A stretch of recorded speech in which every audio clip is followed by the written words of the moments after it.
Salamat, Mare. Ramon, napapilman ko na siya. Atin ang bahay, pera at mga ari-arian niya. Magaling ka talaga, Rosa.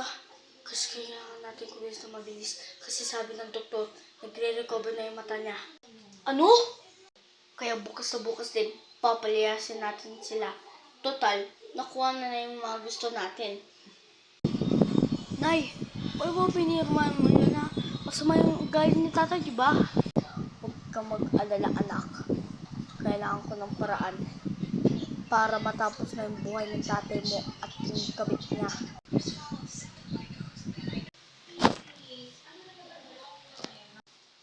Tita, ba kayo may dalang maleta? Aba, syempre, lilipat na ako sa bago kong bahay. Ano?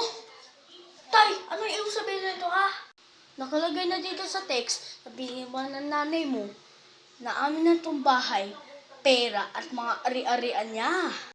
Hala ko, ang sama niyo.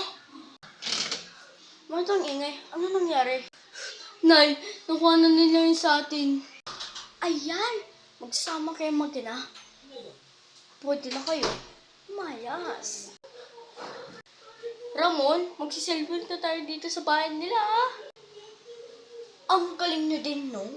Ha? Nakakita ka? Huwag ka kayo mag-celebrate. I-check mo muna kung pirma ko talaga yan. Hindi pwede to. Patay. Attorney! Arestuhan mo na yung dalawa na yan. At saka, nag-away sila sa bahay ko. Yung dalawa, sumama kayo sa presinto.